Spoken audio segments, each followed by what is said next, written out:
Цены стали сумасшедшие, зарплаты за ними не успевают. Коррупция никуда не делась, поэтому такой вот бардак. Сложно Крыму конкурировать с другими курортами с таким подходом. Ой, настоящее варварство, друзья. Смотреть на это грустно. Хочется заводить бульдозер. Вот, посмотрите, как все это выглядит. Набережная. И в море вон мальчишки прыгают с остатков какого-то пирса, какой-то бетонный блок, строительный мусор валяется, все разрушается. Ну и самое главное, конечно, новые квартиры от застройщика прорекламировать. 45 тысяч рублей за квадратный метр покупайте в очередном панельном муравейничке. Да, это, конечно, грустно. Как вот здесь все выглядит. То есть вся набережная застроена непонятными ларьками. То есть да, даже не какие-то шалманы кафе, которые можно встретить там в других городах, просто какие-то палатки. Все в рекламе. Такое впечатление, что здесь отдали весь берег и сказали: делайте, что хотите, нам плевать.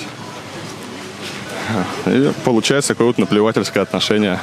Говорят, что каждый новый губернатор Севастополя, который приходит, вынужден договариваться с украинскими элитами, которые до сих пор контролируют здесь многие объекты недвижимости, и ни у кого не хватает яиц навести порядок. То есть все покупается, коррупция никуда не делась, поэтому такой вот бардак.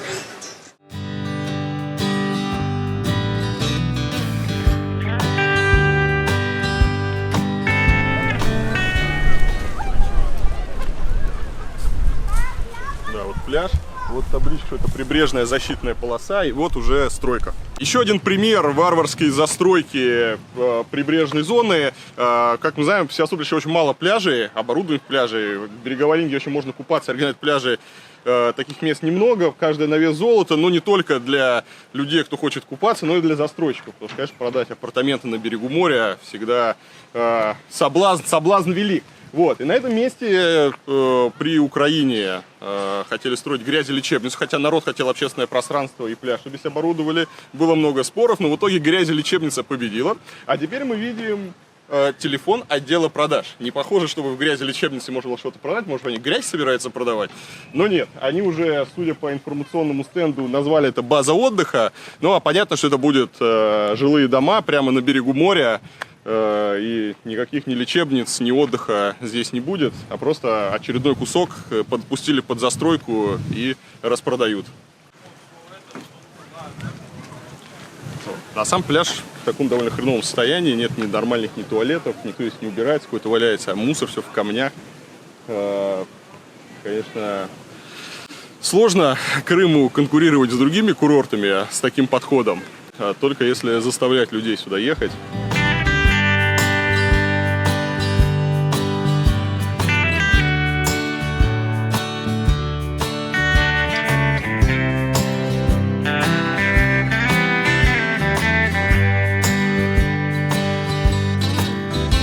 Пример вредительства. Здесь вот был пешеходный переход, его ликвидировали, поставили там забор, но понятное дело, что среда здесь провоцирует нарушать правила, то есть я сейчас чуть не перешел, и при мне есть несколько человек, дорогу переходят, просто теперь нету зебры, и машины не ожидают, если увидеть пешехода, создаются дополнительные конфликтные точки, аварийные ситуации, так делать нельзя.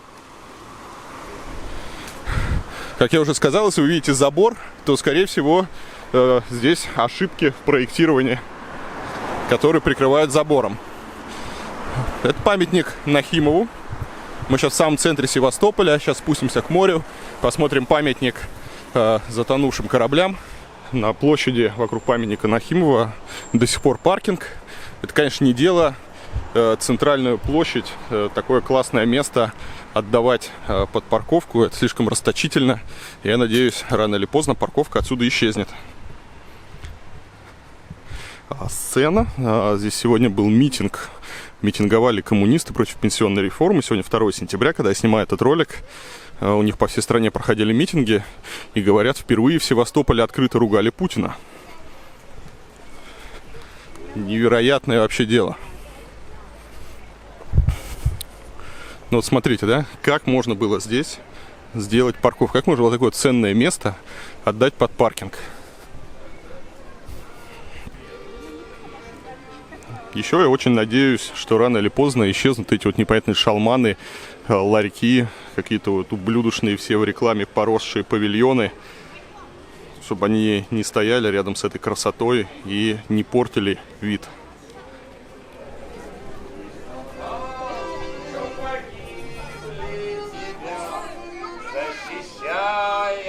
Я люблю тебе жизнь и хочу, чтобы было взаимно.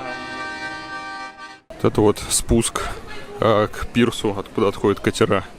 Здесь вот видите эти помойки, все это говно течет сюда. В общем, выглядит довольно скверно для Севастополя. Здесь у нас все эти магазинчики с всяким барахлом сувенирным. Но что интересно отметить, из продажи практически полностью исчезли вся вот эта вот ура-патриотическая атрибутика. Если раньше были все вот эти вот вежливые люди, Путин и все остальное, сейчас найти Путина уже сложно. И это скорее будет исключение, потому что в основном все вернулось к тому, что было. Виды Крыма, основные памятники. А что изменилось? Что То есть вот с изменилось? 2014 года вклад, да, лучше стало или хуже? Ну, на мой взгляд, стало хуже, потому Почему? что цены стали сумасшедшие, зарплаты за ними не успевают, плюс свободы, соответственно, стало меньше. Я не могу без VPN никуда зайти, что?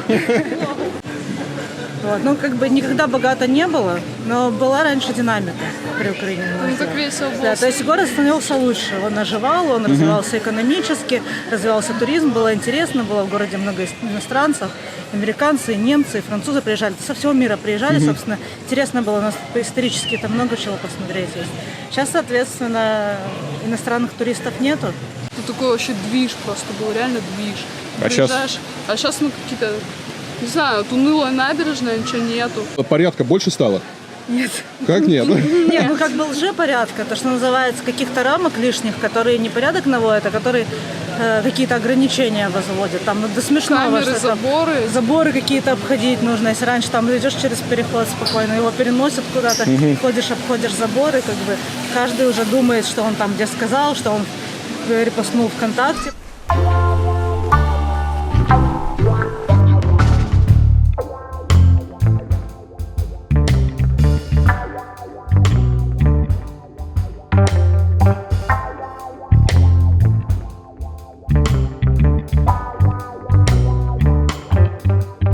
На прекрасной набережной до сих пор вот стоит всякий убогий самострой. Ну, он, конечно, не самострой, понятно, что, наверное, все как-то узаконили. Я имею в виду эти вот шалманы, кафешки, которые, конечно, совершенно неуместны, их нужно снести. И это позорище срочно убрать с морского фасада Севастополя. Что это вообще такое? Кошмар. Севастопольцы, которые смотрят это видео, расскажите, как вы относитесь вот к таким вот постройкам? Считаете ли вы, что они украшают ваш город и место на набережной? Ну и вид с другой стороны, на вот мемориал, парус, и штык и парус. И рядом этот вот синий туалет, или как это правильно называют, который просто убил всю панораму и такой является символом беспредела, когда за деньги можно было делать все, что угодно, плевать на нормы, плевать на здравый смысл, можно было уродовать и насиловать город как хочешь, если у тебя есть власть и бабло. Такой памятник варварству, который стоит и напоминает о том, что какой отвратительный может быть человек. Потому что центр Севастополя – это ценнейший вообще ансамбль послевоенной архитектуры. Этот город восстанавливали лучшие архитекторы советские. И то, что с ним сотворили в 90-е, в нулевые, продолжают делать. Да, не надо здесь пенять Украину, не Украину. И продолжают делать, это никуда не годится. Это кошмар. Вот здесь, к сожалению, ничего не меняется. Разрушенная набережная, обшарпанная, какой-то убогий дельфинарий, загаженный весь берег, порядок. Уже 4 года навести не могут, хотя и обещали. Обещали, что и ларьки все снесут, и порядок наведут. Но, как мы видим, все на месте. И ларьки, и шалманы. Ой, настоящее варварство, друзья. Смотреть на это грустно. Хочется заводить бульдозер.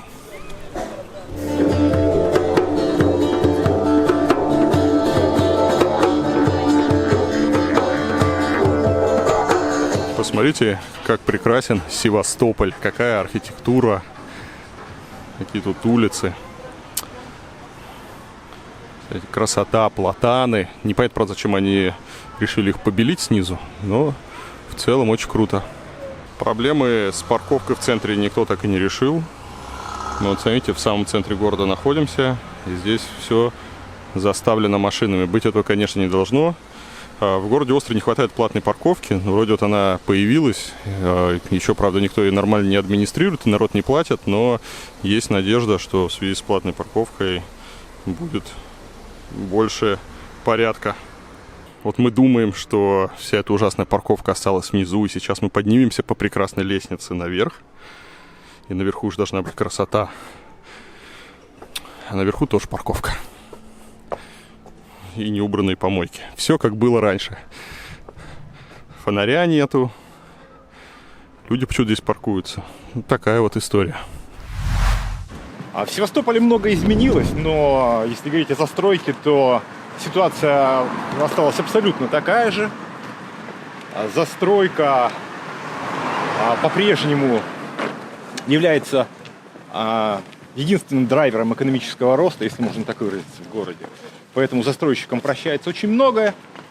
И вот уже второй по счету российский губернатор закрывает глаза, ну, можно сказать, что процентов на... Был Меняйло, Да. и все обвиняли, что Меняйло Спелся с застройщиками и отдает им все. Окей. Давай, чтобы зрители нас не подумали, что мы ищем такое плохое. Что хорошее произошло за последний год? Я могу сказать, что произошло.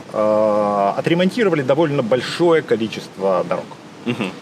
Это правда. Это первое. Дороги. Тем не менее, мы радуемся, потому что в тех местах, в которых ты раньше ехал и из тебя вытрясало все, сейчас не вытрясает. Второе, это, ну, со мной, наверное, многие не согласятся, но сюда зашла крупная компания, оператор, парковочный оператор. И стали платные парковки. Стали платные парковки, но они пока не работают. В Севастополе будут платные парковки. Они да? уже- Это ли не чудо? они уже платные, но я видел не платят. паркоматы и знаки. Но никто не платит. Ага. Я о другом хочу сказать, о камерах. Камер везде, Да, на каждой, стоит я 100 понял. с лишним камер. Работают из них сколько процентов, я не знаю. Но люди боятся. Люди Хорошо, перестали это гонять. хорошо, Люди это перестали хорошо. гонять. Да, это хорошо. Да, это очень хорошо. Что еще хорошего произошло в Севастополе? Ну, этим летом появилась парочка более благоустроенных, чем прошлым летом пляжей. Появились какие-то люди, которым сдали на длительный срок эти пляжи в аренду, и на этих пляжах стало реально лучше. Но таких пляжей я знаю 2, где стало действительно лучше.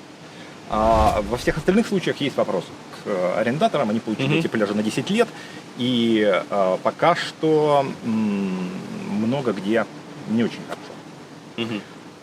Что еще стало лучше? Общественный транспорт, да, появились троллейбусы, появились не было. автобусы вместительные. Их не было так столько, сколько сейчас. Подвижной состав увеличился? Увеличился, да.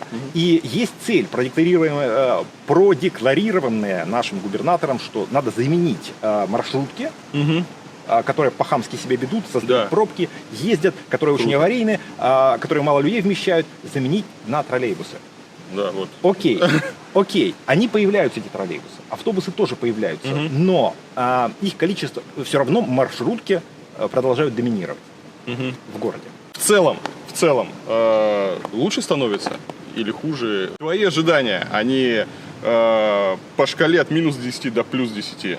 Вот как прямо супер или восторг или разочарование? Где-то плюс 3, я бы так сказал. Если говорить о городе, ну, что можно сказать? Стало по сравнению, если сравнивать, скажем, с украинским временем, стало гораздо меньше каких-то живых, ярких ивентов. Потому что, ну, видимо, санкционный режим, многие не приезжают, да, мероприятия, которые проводятся, они имеют во многом казенный характер. Хотя, надо отдать должное, появился фестиваль в Золотой Балке, чего раньше не было, он хорош, безусловно, объективно хорош, да. Проводился, по крайней мере, фестиваль Taste of Crimea на площади Нахимова, который многие севастопольцы ругают, патриоты, потому что говорят, это святое место, здесь нельзя есть, здесь нельзя пить вино. Но я считаю, что есть вино, есть вкусную еду и пить вино надо в Крыму. Практически замерла активность вот здесь, в акватории Севастопольской бухты. Если раньше здесь было, заходили масса каких-то сухогрузов, танкеров, лайнеров пассажирских, которые парковались, Ну, понятно, да. То сейчас швартовались, да, и выходила масса иностранцев. Сейчас, конечно, ничего этого нет. этого не хватает городу. Этого не хватает городу, еще городу очень не хватает сетевых брендов. Не обязательно западных, пусть российских, они тоже не идут. Тоже не идут. Они не идут. И, соответственно, наша банковская система, да, она очень... Да, это, кстати, то, про что я говорю, да, когда все смеются, то, что санкции, там, ха-ха-ха, на самом деле санкции с Крымом – это очень большая проблема, потому что нет конкуренции. То есть, когда у тебя нет условного Макдональдса, можно как угодно относиться к Макдональдсу, но это крупная международная компания, которая задает некие стандарты в индустрии фастфуда, задает там цены, задает качество обслуживания, то же самое с сетевыми отелями. Когда тебе приходят сетевые отели, тебе уже сложно, тебе приходится все остальные рынок подтягиваться, потому что они не могут конкурировать. Когда у тебя международные прокатчики тоже с определенными стандартами. А когда этого ничего нету, в отсутствие конкуренции рынок во всех отраслях расслабляется, падает качество, растут цены, и в итоге потребитель проигрывает.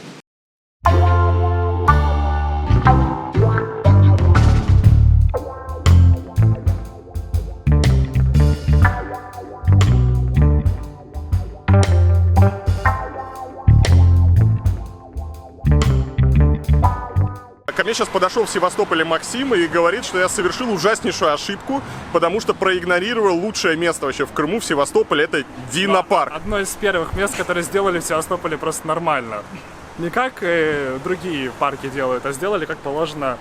То есть разные зоны на небольшой зоне. И это на районе находится, а не в центре города. То есть Динопарк. Динопарк, Там динозавры. Да. Ну там есть динозавры, там есть скульптуры динозавров, скейт-парк. Скажи, в Севастополе после 2014 года стало лучше или нет? Ну, лучше, да. В плане города. В плане города стали больше налогов брать и стали что-то делать, между прочим. Пока что, правда, весь асфальт поменяли почти. Немножко почистили город от всякой незаконной торговли, ларьки. То есть чистят, да? Чистят, да. То есть их реально чистят. Сейчас уже поставить нужно узаконить, а до этого можно было не узаконить. Там было 3000 незаконных НТО, сейчас стало 1000 законных. Ну, то есть остальные, если есть незаконные, то им будет сложно. Им придется все узаканивать. То есть изменения к лучшему есть. Парк Победы сделают когда-нибудь или нет? Ну, с 3-го раза. Еще миллиард. Вот такая вот красота. Смотрите, какие потрясающие улицы. Ну, дома, вот видите, сейчас женщина жаловалась, что не очень хорошее состояние находится, к сожалению. Разрушаются, кое-как там ремонтируются, или силами жильцов, или такой тяп-ляп. Но ходить под ними я бы не стал, потому что куски карнизов отваливаются. И все так немножко грустно. Я уж не говорю про то, что фасады вот дешевые эти пластиковые двери поврезали. Бардак с вывесками. Хотя здесь, судя по всему, какой-то дизайн-код есть, потому что вывески наборные. Вот там на другой стороне вообще кошмар. Вот смотрите, Фобос, да, в историческом здании. Посмотрите, что они сделали. Они просто взяли и первые 2 этажа изуродовали, до неузнаваемости изменили, полностью уничтожив архитектуру здания. А здесь вот уже дальше, похоже, ввели дизайн-код, потому что эти лайтбоксы исчезают. Если это так, напишите мне в комментах, действительно это поменялось, если это так. Если начали вводить дизайн-код и приводить хотя вывески в порядок, то это круто. То за это мы поставим администрации города Севастополь большой лайк. Кстати, удивительное дело, в Севастополе могут не красить газовые трубы в желтый цвет. В некоторых городах считают, что это невозможно, и газовики заставляют красить в желтый цвет обязательно все газовое оборудование. Это не так. Это на промышленных предприятиях обязательно, а в городе они могут быть спокойно в цвет фасада, и ничего там страшного нет. Партия «Единая Россия» посчитала, что историческое здание, в котором располагается ее приемная, слишком красивое, и решила изуродовать вот так вот фасад. Вставили туда пластиковые окна, двери, решетки. Поставили, все поставили своими флагами. Сюда еще вот триколорчик. Вот. А здание выглядит вот так вот. Оно стоит в центре, на площади. Замыкает один из углов площади, является своеобразной доминантой, держит угол. Но, к сожалению, сегодняшние варвары не понимают ценности архитектуры, поэтому позволяют себе такие вольности. Ну, это «Единая Россия» не одиноко. Если мы посмотрим дальше, порядка здесь мало. Люди все стеклят, делают пристройки. И шикарная просто улица. Шикарная улица. Она теряет свое очарование. В общем, Севастополю еще нужно будет пройти долгий путь по очищению и приведению города в порядок, но с местными правилами, беспределом, который здесь творится, я не знаю вообще, кто сюда должен прийти губернатором, кто должен прийти к власти, у кого хватит сил вообще распутать этот змеиный клубок, навести здесь порядок и вернуть городу былую славу, архитектурную славу. Вообще Севастополь я очень люблю. Наверное, из-за своей истории он всегда для меня воспринимался как военный моряк в парадном мундире, идеальная выправка, безупречная форма. Когда-то на город можно было смотреть с уважением, восхищаться каждой его деталью. Но что стало сегодня? На форме не хватает пуговиц, улыбка сверкает золотым зубом, а вместо форменных брюк какие-то треники с растянутыми коленками. Севастополь обрюзг, теперь он не стоит на Капитанском мостике, а сидит в темном углу рюмочной и травит байки о былом величии и подвигах, о некогда прекрасной юности. При этом Севастополь все еще невероятно красив, и от этого особенно больно смотреть на то, что с ним сделали. В городе просто невероятная атмосфера. Каждый вечер вот севастопольцы на набережной поют песни, купаются в море, отовсюду музыка. Это город из советских фильмов, город, который невозможно не любить. И от того, когда я вижу, что с ним происходит, точнее, что с ним ничего не происходит, а становится только хуже, и когда я на все это дело смотрю, мои глаза наливаются гневом, когда я смотрю на этот вот бардак, который здесь расцветает. Почему севастопольцы это не замечают, почему они об этом не пишут, почему они не кричат об этом на каждом углу? Может быть, глаз у них замылился? Ну как можно это не замечать? Город ведь достоин совершенно другого отношения. Простите меня за, может быть, излишнюю эмоциональность, за резкость, но я не могу равнодушно смотреть на то, что происходит. Как одни царьки сменяют других, как растаскивают все, что плохо лежит, как издеваются над великим городом. Пока простым людям насаживают ненависть к соседям, пока им подкидывают вымышленных врагов и дурят им голову, город как дербанили, так и дербанит. Ничего же не меняется. И подобная ситуация, к сожалению, не только в Севастополе, просто сейчас мы смотрим на примере Севастополя, это не только в Севастополе. Но просто за Севастополь как-то особенно обидно. Поэтому вы тоже не молчите, распространяйте это видео, ставьте лайк, пишите комментарии, подписывайтесь на канал, если до сих пор этого не сделали. Всем пока!